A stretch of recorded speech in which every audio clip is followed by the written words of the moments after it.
Hello dear students, welcome back to my channel physics SPC. Moving charges and magnetism का एक question. Two circular coils 1 and 2 are made from the same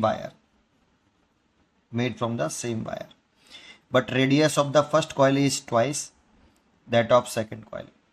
What is the ratio of potential difference applied across them so that magnetic field at their centers is same? Magnetic field at their center is same. ठीक है। Solution देखो, एक हमारे पास मान लो ये wire है, ये wire है। इस वायर का ये एरिया क्रॉस सेक्शन है बेटा। इस वायर की लेंथ एल है, तो इस वायर का रेजिस्टेंस जो होगा आर बराबर रो एल अपॉन ए। यहाँ वायर का एरिया क्रॉस सेक्शन होता है रेजिस्टेंस के फॉर्मूले में। अब इसी वायर से बेंड करके एक सर्कुलर कॉइल 1 बनाई और एक सर्कुलर कॉइल 2 भी इसी से बनाई है, लेकिन जो पहले कॉइल की जो रेडियस है वो ट्वाइस है सेकंड कॉइल की रेडियस से। तो देखो, ये एक सर्कुलर कॉइल बना लेते हैं ऐसे। इसमें बहुत सारे टर्न लगाए होंगे, मान लो N1 टर्न लगाए, पता नहीं कितने लगाए, क्वेश्चन में गिवन नहीं है। और यहाँ एक बैटरी जोड़ दी बेटा, जिसका पोटेंशियल डिफरेंस मान लो V1 है, और इसमें नंबर टर्न्स N1 है और रेडियस इसकी R1 है, और इसमें करंट फ्लो कर रहा है आपका I1।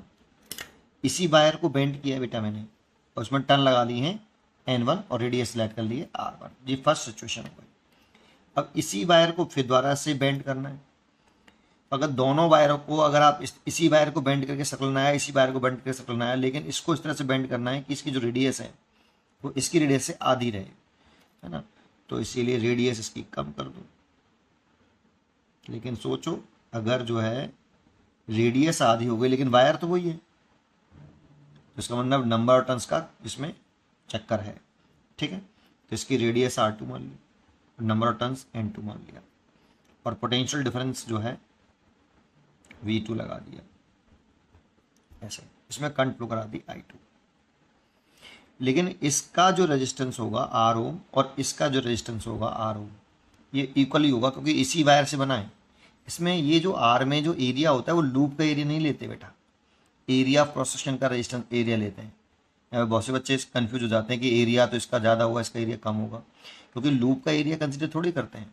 जो वायर ये बनाया है ना, इस वायर का एरिया ऑफ क्रॉस सेक्शन लेते हैं रेजिस्टेंस के फॉर्मूले में। इसीलिए रेजिस्टेंस इसी वायर से दोनों लूप बनाए, तो रेजिस्टेंस दोनों लूपों के सेम ही होंगे।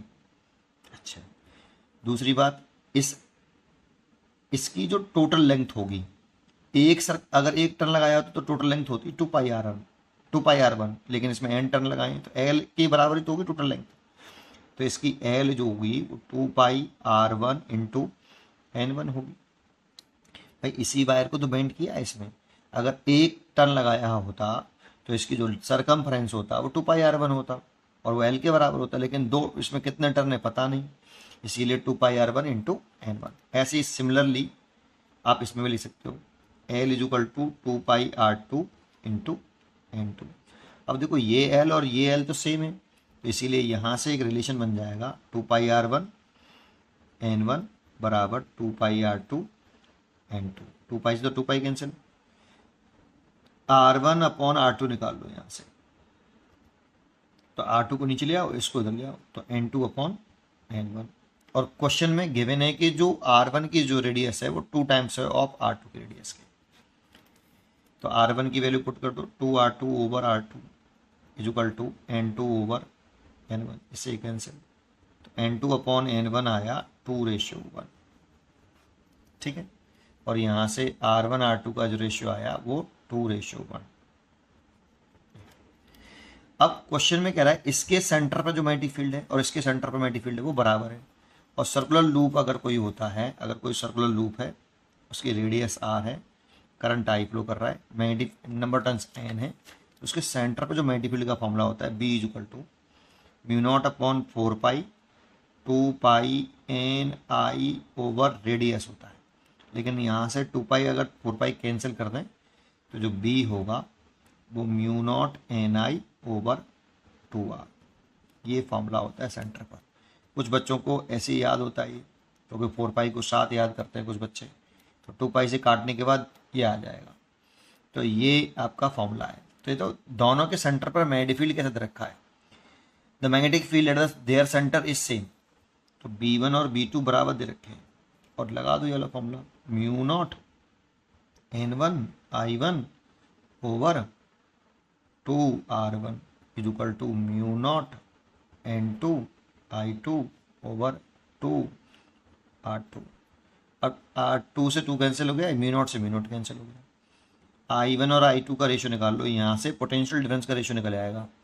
पहले I1 I2 रेशियो निकालो, तो इसको तो इधर ले आए, इस वाले को इधर ले आते हैं, तो R1 अपॉन R2 हो गया। देखो ये इसको इधर लाएंगे तो R1 अपॉन R2, और N1 को नीचे लेके आएंगे तो N2 अपॉन N1। अब R1 अपॉन R2 का रेशियो तो 2:1, और N2 अपॉन N1 निकाल रखा है 2:1, तो 4:1 हो गया।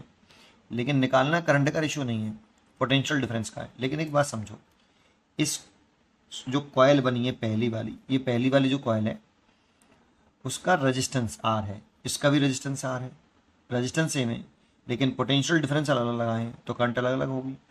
तो V बराबर क्या होता है, I इंटू आर। तो I बराबर क्या हुआ, V अपॉन आर। तो I1 की जगह पे लिखें तो V potential difference V1 upon resistance R, और V2 upon resistance R। Resistance same है इसलिए कैंसिल। तो V1 और V2 का जो रेशियो आ गया वो 4:1 आ गया, इसलिए इसकी चॉइस होनी चाहिए बी। पढ़ते रहिए और खुश रहिए।